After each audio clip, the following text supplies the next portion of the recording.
Distinguished guests, please stand if you are able for the presentation of colors by the Joint Service Color Guard from the Military District of Washington and the East Coast Doughboys AEF Color Guard, and the performance of the National Anthem by the United States Army Band, Pershing Zone.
Please welcome to the stage the Executive Director of the World War I Centennial Commission, Dan Dayton.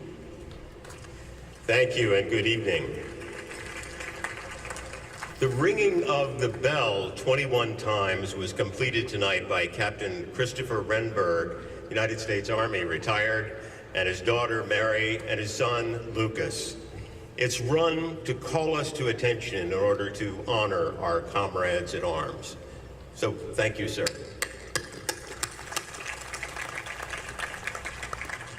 Once upon a time in America, 4.7 million American families sent their sons and daughters off to fight a war that would change the world. Tonight, we will honor them. But as the program unfolds, I'd like you to think about one person that's important to you. One who has served our great nation in whatever way. Because 4.7 million is a statistic, and one is a person. And we're here tonight to remember that person. Ladies and gentlemen, it's an honor for me now to introduce a longtime friend of the Commission, the chaplain of the United States House of Representatives, the Reverend Dr. Margaret Kippen.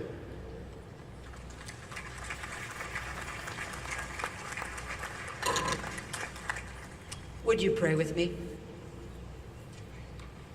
Holy God, hallow this ground and this ceremony, that we would, by our words, deeds, and presence here, appropriately honor those who have served and fought our country's battles and now enjoy eternal rest. We pause to thank you as we remember those brave Americans who have been borne away from us, those whose names are carved in stone across the globe and whose likenesses are revealed before us.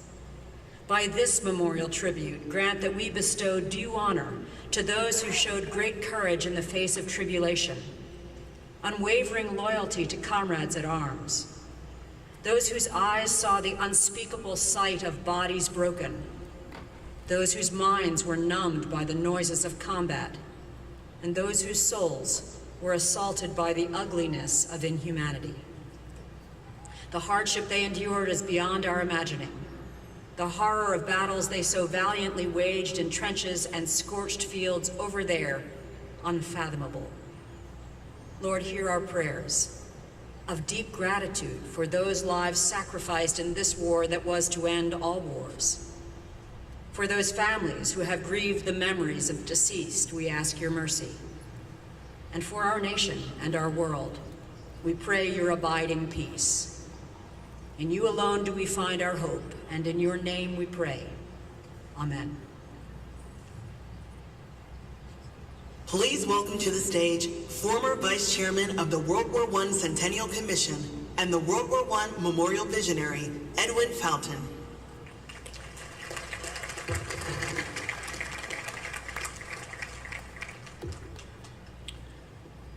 In 2014, when we began the process of creating this memorial, we had 4 goals. First and foremost, to give World War I an emotional resonance that has for too long been absent in our national memory, by giving testament to the courage and accomplishments of nearly 5 million American men and women who served in the Great War and the millions more who served at home, and by conveying the scale of sacrifice of the more than 200,000 who returned home broken in body or spirit, and the 116,516 who never returned at all. Second, to create a memorial that was neither too somber nor too triumphal, and that acknowledged the moral complexity of the war. Next, to create a memorial with a dignity and grandeur equal to that of the other war memorials in the nation's capital. And lastly, to integrate and harmonize this memorial in a living, breathing urban park. I believe we have succeeded. In so doing, we did 3 more things. Sabin Howard created a sculptural image of service and sacrifice of uncommon emotional power that speaks in common to veterans of all wars. Then, by honoring veterans who served more than a century ago and are no longer with us, we told those who serve today that 100 years from now, they too will be remembered. Finally, we created a war memorial that is embedded with a call to peace in the lines by Archibald MacLeish inscribed on the reverse of the sculpture wall. If we had understood at the outset all the hurdles before us, an international design competition with 360 entries, 46 public hearings and interagency meetings, approvals from 4 different agencies, a $44 million fundraising campaign, street protests that closed the site during construction, and a bridge collapse that closed the Port of Baltimore. If we had known all that, I'm not sure we would have undertaken the project. And if we had realized how much untested confidence we were placing in our sculptor and our architect, I'm not sure we would have had the nerve to hire them. Sabin Howard had never before created a work of such scale, kinetic force, or dramatic expression, with 38 figures forming a multi-layered, dynamic narrative of heroism, achievement, and loss. And Joe Weishar was not even yet a licensed architect. Yet Joe delivered us this site, and Sabin this monumental work of art. That process began with the selection of the young man whom I now introduce, though not so young as he was 9 years ago, our lead designer, Joseph Weishar.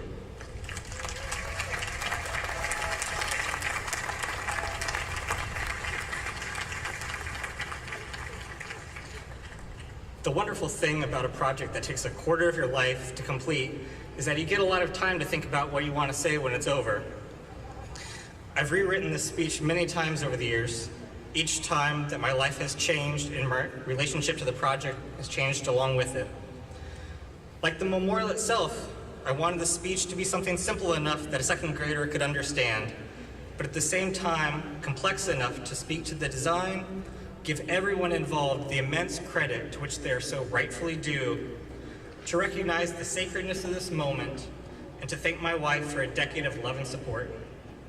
So here it goes. This memorial is like a wedding ring. It is a symbol of honor and fidelity, a commitment which has remained unbroken for nearly a century between this nation and those who served in the First World War. Since the founding of this country, we have forged a bond with our service members and their families and have asked for their strength in good times and in bad. The 4.7 million Americans who served in World War I are no exception. When their time came, they gave all they had, asking little in return. There is no greater love than their selfless sacrifice. In building this memorial, the World War I Centennial Commission has renewed the vows of faithfulness between this country and those young men and women with a new sacred promise for all to see. It has been a privilege to witness the devotion with which the Commission has fulfilled their mission against the greatest of odds. I'd like for all the commissioners, foundation members, staff, donors, please raise your hands and receive just a fraction of the support that you deserve.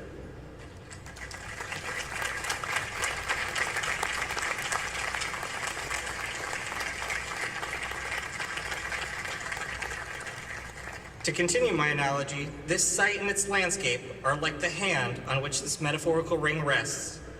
It entwines, clasps, and embraces. It lives and blooms, weathers, cracks, and heals. It changes with the seasons of life. And there's no visible marriage without the ring and the hand joined together. I'd like to thank GWWO Architects and David Rubin Land Collective for being the guiding hand these many years, as well as all of our technical consultants and Grundley Construction. Please raise your hands.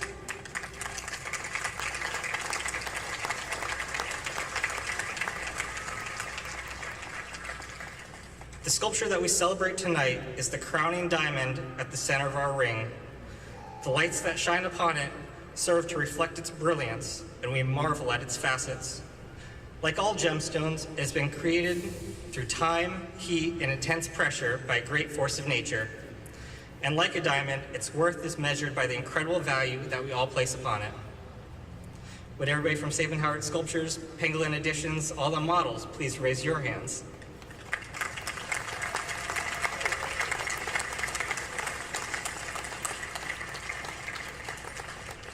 I'm not the gold or the diamond, the bridegroom or the loving hand. I'm the jeweler. I was there to help unite these rare and precious pieces in a meaningful way. In doing so, I've learned a great many lessons, the most important of which is this. We don't build memorials for the dead. They are for the living. We build them to protect and preserve our memories and our stories. And like the rings we wear, they remind us that we should dedicate our lives to the greatest levels that we can achieve. Not for ourselves, but for each other. Tonight, the diamond is set and this ring is complete at last. May it be received with all the love and care with which it is given. And I'd like now to introduce the force of nature behind the diamond, Mr. Sabin Howard.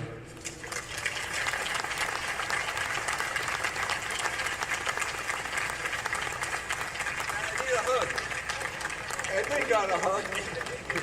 Thank you. Great speech. This is the ultimate in on-the-job training. Boom. The man that I was 9 years ago is no more, and here I am, the new man. But I wouldn't be that man without two people in my life, and I want to thank and acknowledge them at this moment. They've stood behind me day in and day out for the last 10 years. That's Tracy, my wife. You gave unstintingly with tremendous sacrifice. You are the one that created a firewall and a structure so that I could get the job done on time and on budget. Thank you. She deserves every moment of applause. It's unbelievable what she did. And I also want to thank you, Madeline, my daughter, for putting up with Dad and his obsession, the fourth person in the room, which is this 60-foot long, 38-figure, 25-ton composition. Tonight, I come to you as a sculptor, and I speak to you and this nation from a place that is unique to how I think. As a sculptor, I work with clay, and clay comes from the earth. Clay was transformed through hands, head, and heart into a physical symbol of the sacred. The greats from the Italian Renaissance are the lineage played forward to create excellence in this memorial, and I know they are watching tonight. My road began 42 years ago on October 22nd at 4 p.m. And I was working at a workshop in Philly as an apprentice to a cabinet making shop. I'd been hired to be the next cabinet maker for this shop. And my job was to put all the scraps of wood in a 50-gallon drum and go through the grades of sandpaper on the furniture. Well, by 4 o'clock, I had a wake-up call. And I was like, I can't continue doing this. I need to do something with my life that has value and purpose. Walked over to my boss and I said, I quit. And he said, well, if you quit, you can't be a cabinet maker. I said, I quit. It's just not working out. And I said, F you, and I walked out the door. I made 2 phone calls. I had 1 quarter. The first call was collect to my dad. I said, Dad, I want to be an artist. I want to go to art school. He goes, how long is this going to last? The second call was to the Philadelphia College of Art. And I asked to speak to the registration department. And I asked, how could I get into your art school? And they said, well, you need a portfolio. I said, what is a portfolio? So you can tell that I didn't really know a lot about what it means to become an artist. And I got over there and the lady told me to buy this book called Drawing on the Right Side of the Brain. And I did exactly that. I took that book and it was the hardest thing I ever did. I started at 0 and I began doing the exercises every night. And after 90 days, I went back to that lady and I showed her the drawings. She pulled out 10 of them and said, you're going to get in. And I said, how do you know? And she said, because I'm the director of admissions. Why am I telling you this story? It's because I'm a prime example of the American dream. It is what our country is so unique about. I couldn't even draw 42 years later. Now here we are. We're assembled to witness the beginning of the American cultural renaissance. This mammoth, epic, 60-foot-long bronze is about humans. It is a memorial about us, we the people. It is a project that represents the everyman, the ones who make this country possible. And as I stand here in front of you, I am an example of why this country carries so much potential. It is the freedom to choose what we will do with the God-given gift of life. It is a country that grants us free will. Each one of us has a choice on how we will spend that gift of terminal energy. The value of life is sacred. It is the energy that allows us to rise every day and fight for the truth and to move towards the light.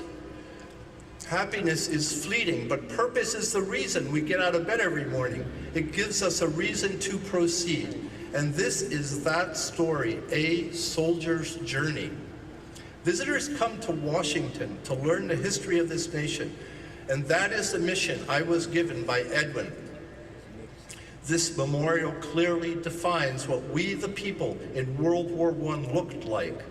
A soldier's journey represents us historically from a moment in history called the War to End All Wars.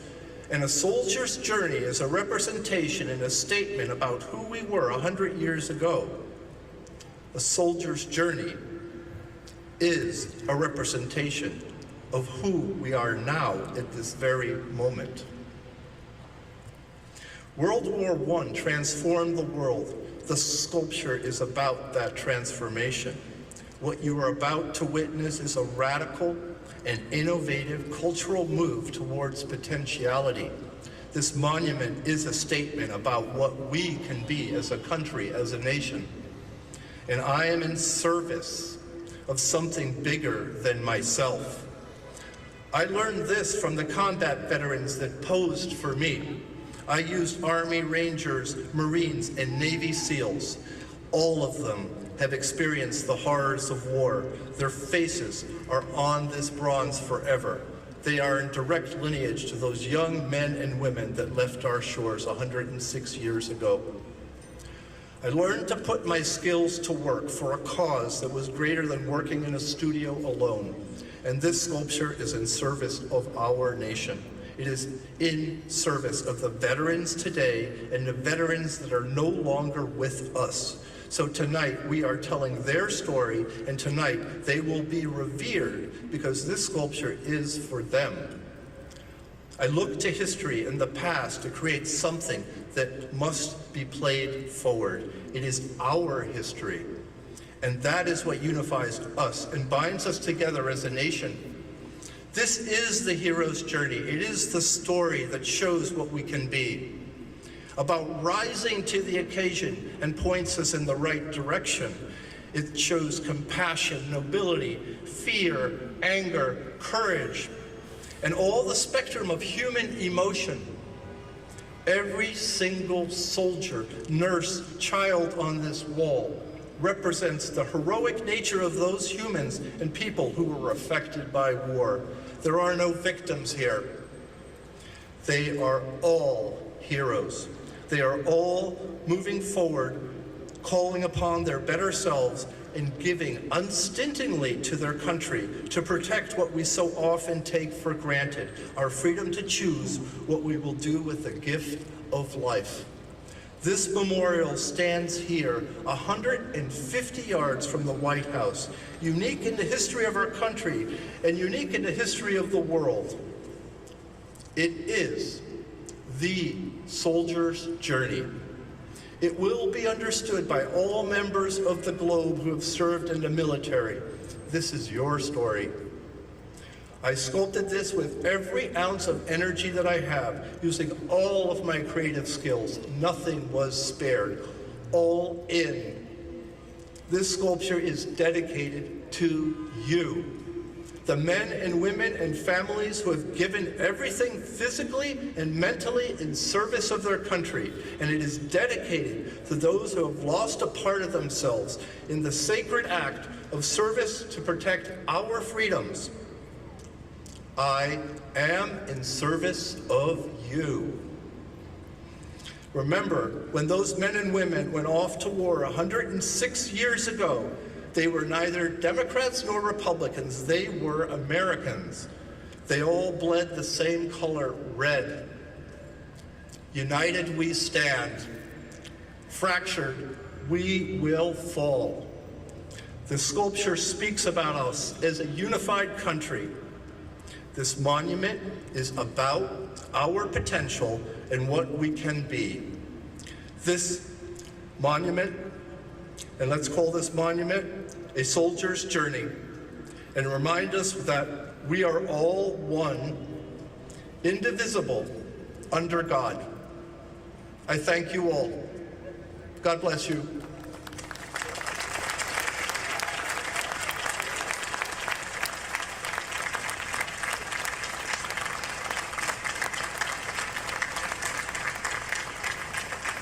Tonight, we are gathered here to honor and remember the 4.7 million Americans who, a century ago, entered into a war that would change the world. Although this war set the course of American history, there has been no national memorial in the Capitol to those brave souls who served in World War I until this moment. Ladies and gentlemen, Sabin Howard and the American Expeditionary Forces Band introduce you to A Soldier's Journey.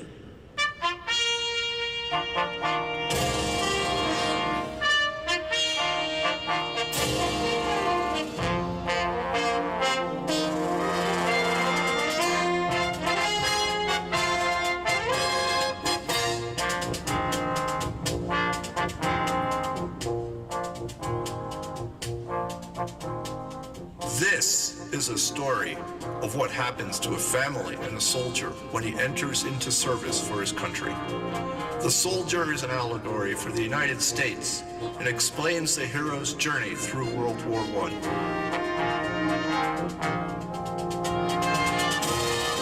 At the time the war broke out, America had little interest in joining a conflict fought nearly 5,000 miles away and separated by a vast ocean.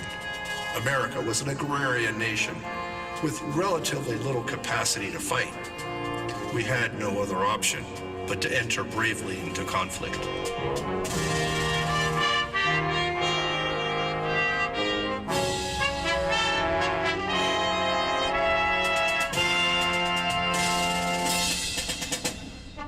President Wilson's call to arms echoed around the nation. In the largest cities, in the smallest towns, men and women answered the call. In the coming months, hundreds of thousands of men would volunteer to serve.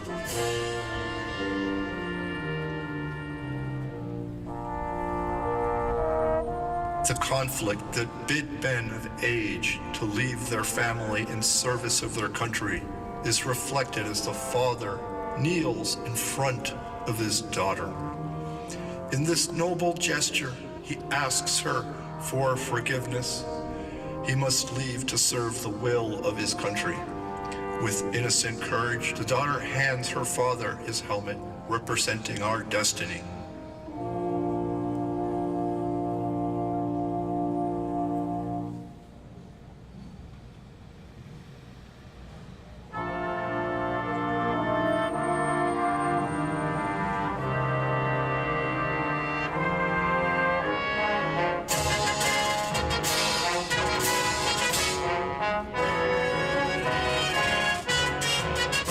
With the decision to go to war, families are torn apart. As citizens answer the nation's call to give one's all in a sacred and noble act, the father is caught in a tug-of-war between his family and service to his country. The heroic mom rises up, representing the families left behind. There is a sadness in her face as her husband leaves to go off to war. The father and the husband is pulled into the brotherhood of arms, becoming part of a group of men who are on their path to war. 2 million men will cross the ocean, entering a conflict that was consuming a continent. Many people had come to our shores for the sole purpose of becoming American. Many could not even speak English, yet they all assimilated to manifest their destiny. Those brave souls who entered into service to protect those freedoms were not Democrats or Republicans, for their blood was all the same color. They were Americans.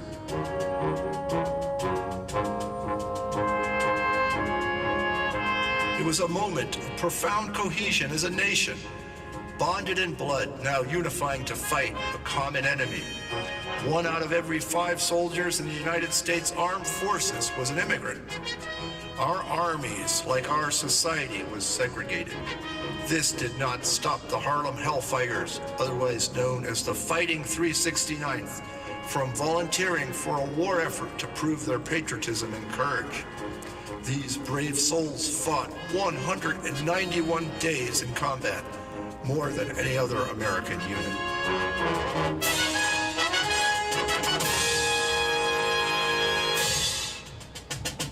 The Americans exploded onto the battlefield, changing the course of the war.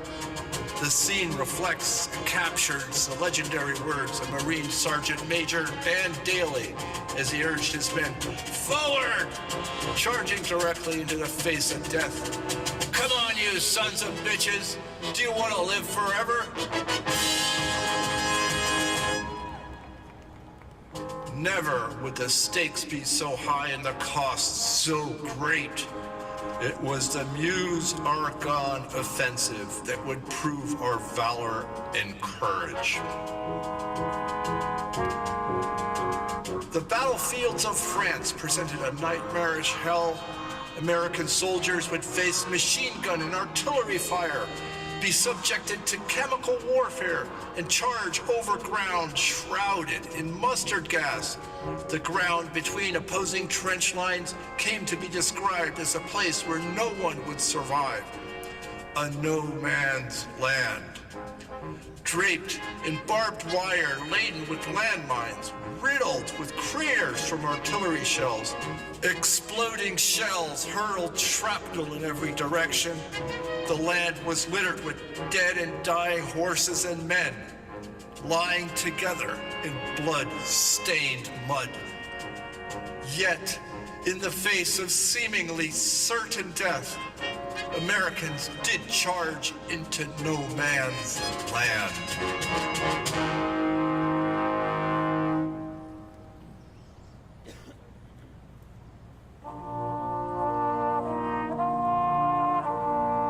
War breeds horrific pain. The costs are beyond anything that a civilian can understand. If one throws a rock into a pond, there is a ripple.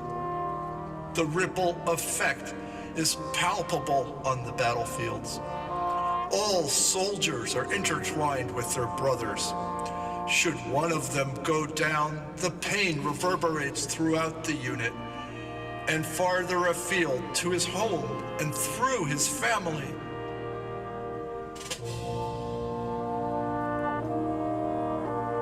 Such large-scale damage is unimaginable today. It is incomprehensible when we think of an estimated 40 million casualties suffered on all sides during the war. As many as 11 million soldiers died. The civilian death toll was equally staggering. It is estimated that 8 million civilians died. American soldiers who entered the battlefield during World War I would carry forever the physical and mental wounds inflicted in this bloody hell. Their experiences were hauntingly captured in the words of Mary Borden, a Chicago heiress. It is strange that men should be broken and that they should be mended. Just as you send your clothes to the laundry and mend them when they come back, so we send our men to the trenches and mend them when they come back again. And we send our men to war again and again, just as long as they will stand it, just until they are dead, and then we throw them into the ground.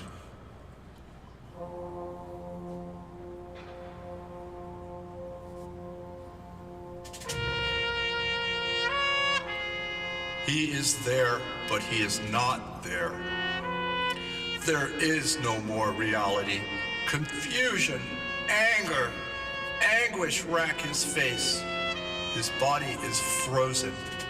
In this moment, he is in a continuous loop. He cannot forget all that has passed through him. He will never forget what has passed through. These demons are now part of him until his last breath. The world has changed.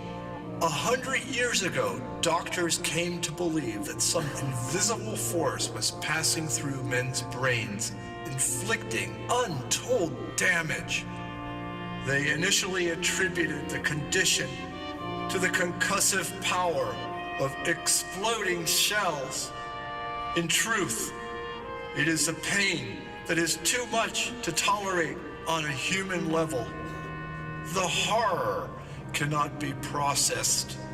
It is the cost of war to flesh and blood and soul.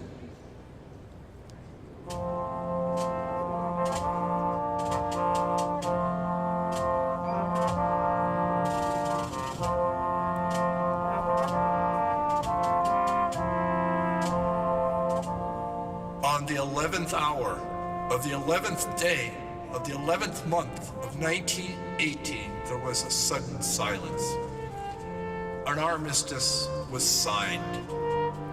Reporter Philip Gibbs wrote, "Last night, for the first time since August, there was no light of gunfire in the sky, no sudden stabs of flame through the darkness, no spreading glow above black trees. The fires of hell had been put out."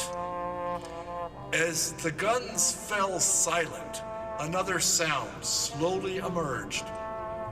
Voices, at first tremulous in disbelief, rose in waves cascading through the countless nations.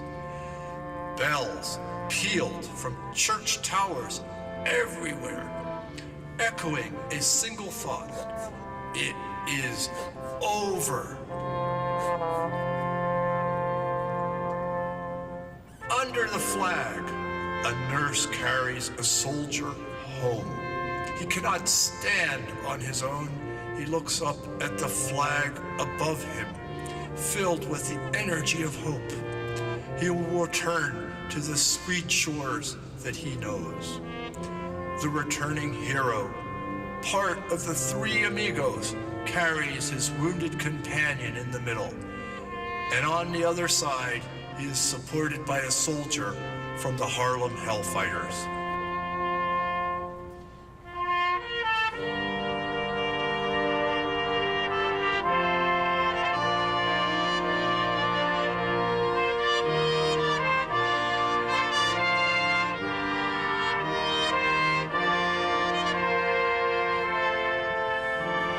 He looks back at all through which he has passed, but with power and strength and courage he moves forward. Our country has changed. We are now an industrial superpower.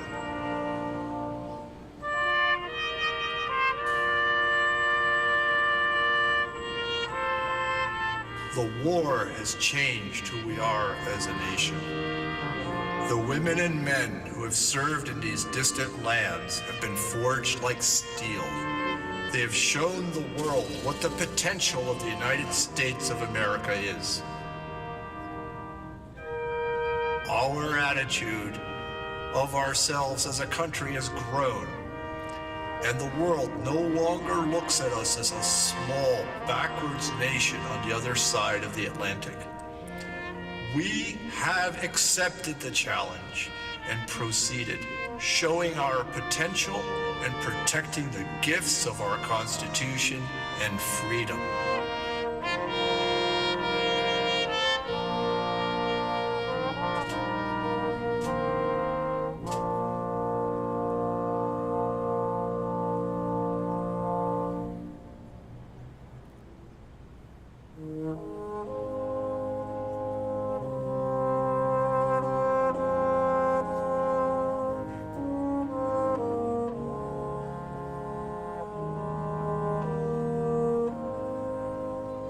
The father hands his daughter his helmet. His gun is lowered to the ground. He's not the man that he was when he left home. There is an awkwardness and a silence. The family has been affected. The daughter is grown. She's no longer the small, innocent child that he knew when he left his family. She accepts and holds the helmet in her outstretched arms in front of her.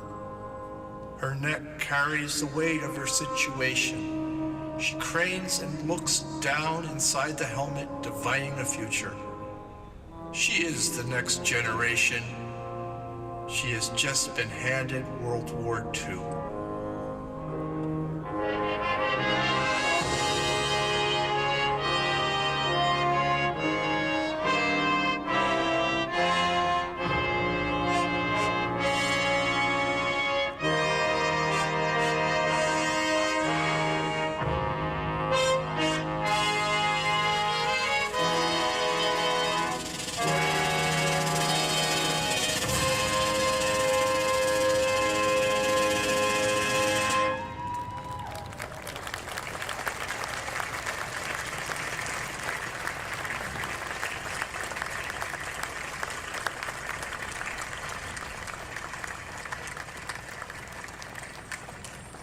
Please welcome to the stage the chairman of the World War I Centennial Commission, Terry Hamby.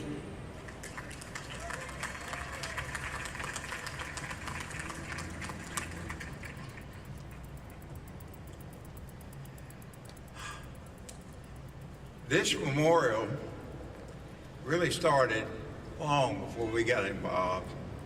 It started more than a century ago with those families who sent their sons and daughters off to a land that most had never visited to fight in a war that they certainly didn't start. But more importantly, they were willing to die for peace and liberty for people they'd never met.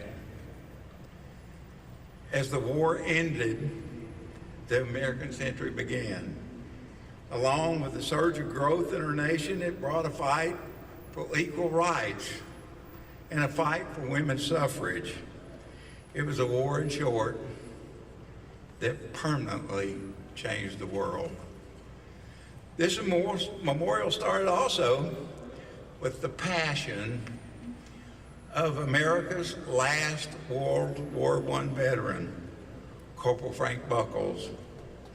At 106 years old, he worked tirelessly as he visited Congress to tell his story and fight for this memorial to his comrades in arms. His only request was, it should be significant. This sculpture, A Soldier's Journey, is significant and a magnificent work of art. It's full of emotion and tells the story of a soldier as he and his comrades and his families endure the horrors of war.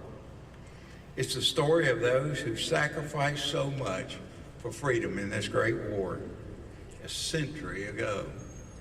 During this endeavor, I've often thought about the writer of Hebrews when he said, we're surrounded by a great cloud of witnesses. Today, we're surrounded by that great cloud of World War I veteran witnesses.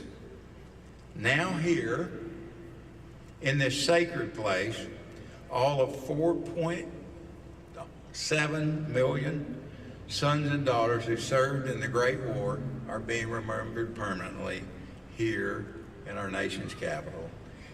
And now, I'd like to welcome to the stage the superintendent of the National Mall and Memorials Parks, Jeff Reinhardt. Jeff,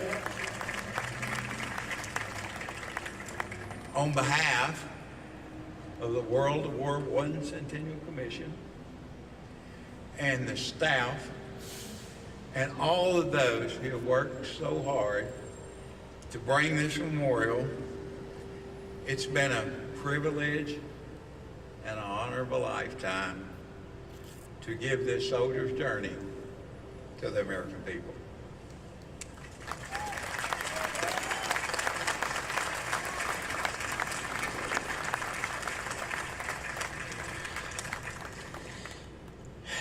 Thank you, Terry. What an amazing night.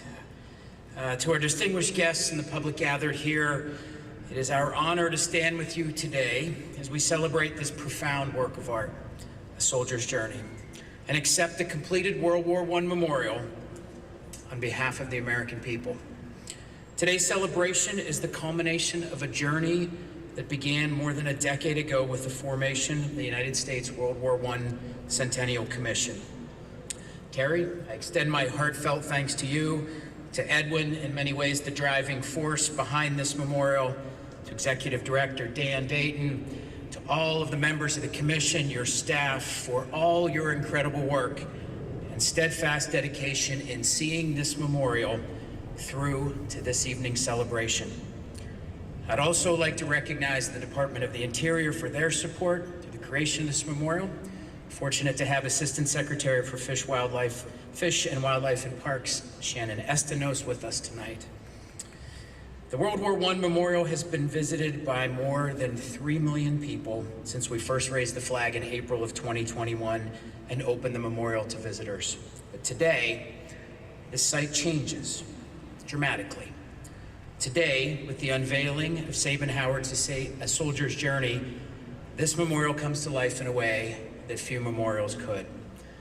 The startling realism and epic scale of this sculpture serve as a testament to the courage and dedication of every soldier who has served and continues to serve. It captures the essence of their journey, the challenges they face, the strength they exhibit, the spirit that drives them forward, and those they left behind and fought to return home to. Today we celebrate not just the addition of this magnificent sculpture, but also, and more importantly, a powerful tribute to the spirit, sacrifice, and resilience of the doughboys of World War I. We celebrate the completion of a national memorial to those men and women who fought and served in World War I, an honor and a recognition more than a century overdue. For the National Park Service, it is not just a great honor, but a solemn responsibility to serve as the caretakers of this completed memorial to World War I. And we will care for it, the same reverence as the memorials to World War II and Korea and Vietnam that are also under our stewardship. Our national parks and monuments serve as living memorials, preserving the stories and sacrifices of our past while inspiring future generations. The World War I Memorial stands as a beacon of these values, reminding us all the profound impact of military service and the enduring legacy of those who have worn the uniform. On behalf of the National Park Service, the Department of the Interior, and the American people, I extend our heartfelt thanks to everyone who has been involved in bringing this vision to life. The dedication, hard work, and collaborative spirit of the World War I Centennial Commission, architect Joe Weishar, GWWO architects, sculptor Sabin Howard, landscape architect David Rubin, and all of your teams have created a lasting legacy that will honor and inspire for years to come. We also recognize your families, friends, and colleagues who took this journey with you. In closing, I'm reminded of the words of President Franklin Delano Roosevelt, who served his country during the Great War as Assistant Secretary of the Navy, and once said, "Those who have long enjoyed such privilege as we enjoy forget in time that men have died to win them." This memorial ensures that this nation will never forget. It both reminds us of the service and sacrifice of those who came before us, and calls on all of us to remember our responsibility to honor their memory by striving for a more just and peaceful world. National Park Service is proud to accept this memorial on behalf of the American people and to be its custodian for generations to come. Thank you.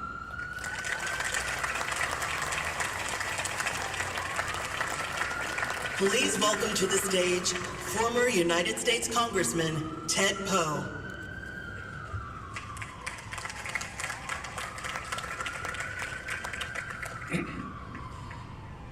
There are 3 places in the world where veterans are honored every day.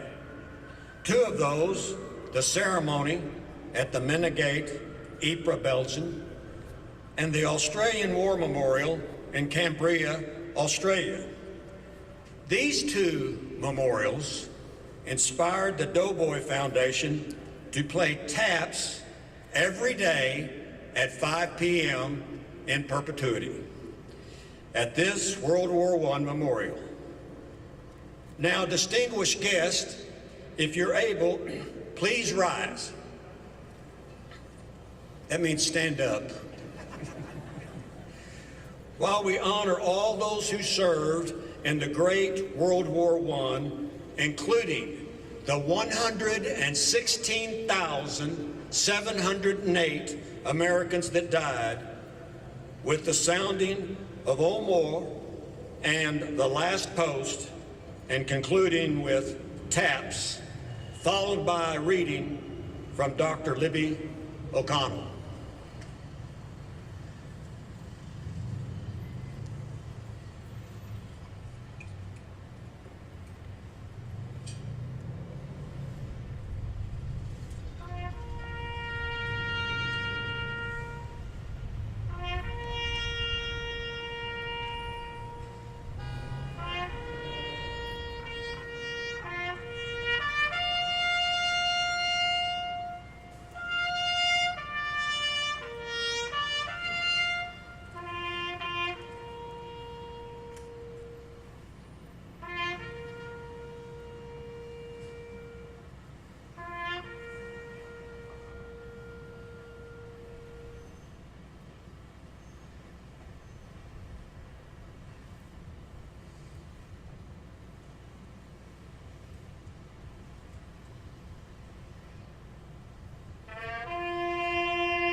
I'll read a poem by Archibald MacLeish, who was a World War I veteran.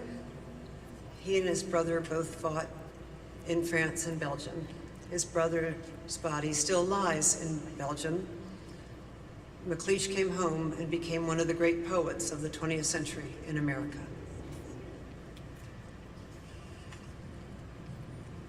The young dead soldiers do not speak. Nevertheless, they are heard in the still houses. Who has not heard them? They have a silence that speaks for them at night. And when the clock counts, they say, "We were young. We have died. Remember us." They say, "We have done what we could, but until it is finished, it is not done." They say, "We have given our lives, but until it is finished, no one can know what our lives gave." They say, "Our deaths are not ours, they are yours. They will mean what you make them." They say, "Whether our lives and our deaths were for peace and a new hope or for nothing, we cannot say. It is you who must say this. We leave you our deaths. Give them their meaning." "We were young," they say. "We have died. Remember us."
Welcome to America's completed National World War I Memorial in Washington, D.C.